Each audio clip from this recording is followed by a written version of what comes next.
সকল বিষয়ে যদি ঐক্যমত সৃষ্টি হয় সকল রাজনৈতিক দলের মধ্যে, স্টেক হোল্ডারদের মধ্যে, তাহলে হবে সেটা একটা অনন্য অপূর্ব জিনিস। জাতীয় ঐক্যমত্য কমিশনের দ্বিতীয় পর্বের সংস্কার বিষয়ক আলোচনায় অংশগ্রহণ করেছিলাম।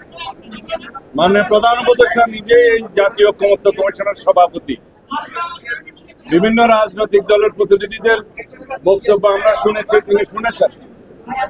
আমরা আমাদের বক্তব্য উপস্থাপন করেছি। আমরা বলেছি সংস্কার কমিশন যথেষ্ট সময় ইতিমধ্যে অতিবাহিত করেছে।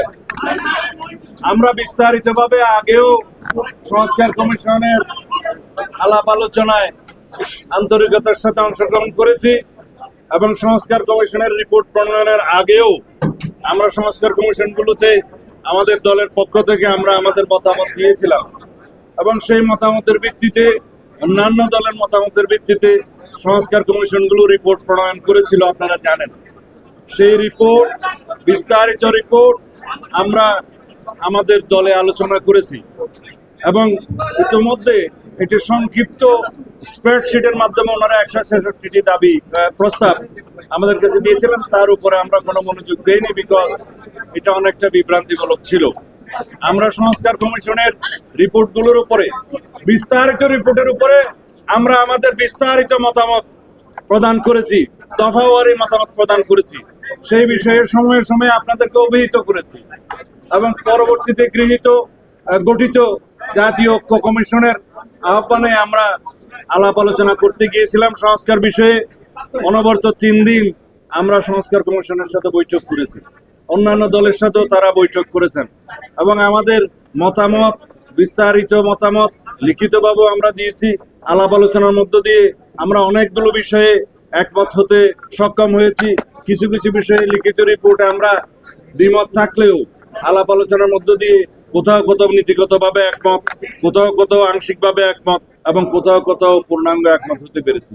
আমাদের আলাপ আলোচনার মধ্য দিয়ে বিভিন্ন বিষয়ে অত্যন্ত গুরুত্বপূর্ণ ইস্যুগুলোতে আমরা প্রায় কাছাকাছি আসতে সক্ষম হয়েছি।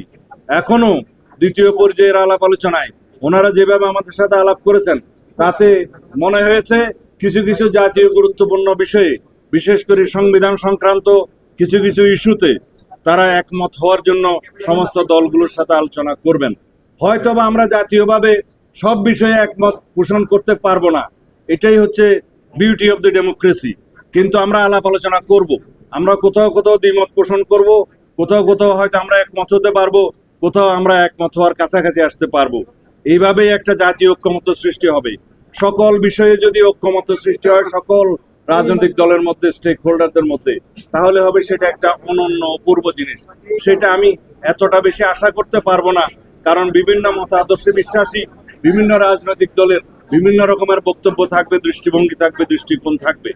আমরা সেইটাই গ্রহণ করব যেটা এই জাতির জন্য বৃহত্তর স্বার্থ সংরক্ষণ করবে। আমরা সেটাই গ্রহণ করব যেটা জাতীয় ভিত্তিতে গৃহীত হলে এই জাতির মধ্যে একটা ঐক্য সৃষ্টি হবে। আমরা তাই প্রস্তাব করব যে প্রস্তাবগুলো গৃহীত হলে একটি সুন্দর শক্তিশালী গণতান্ত্রিক রাষ্ট্র হবে। এখানে আমাদের মধ্যে চেক অ্যান্ড ব্যালেন্স প্রতিষ্ঠিত হবে, রাষ্ট্রের সকল অঙ্গের মধ্যে একটি ভারসাম্য অবস্থা সৃষ্টি হবে, তার মধ্য দিয়ে একটা হারমোনিয়াস কোঅপারেশন হবে in between all the organs of the state. এবং সেই একটা পরিস্থিতি সৃষ্টি করার জন্য আমরা দীর্ঘ সংগ্রাম করেছি, আমরা গণতান্ত্রিক আন্দোলন করেছি, ফ্যাসিবাদ বিরোধী রক্তক্ষয়ী এই গণ অভ্যুত্থানের মধ্য দিয়ে আমরা এই সংগ্রামে বিজয়ী হয়েছি।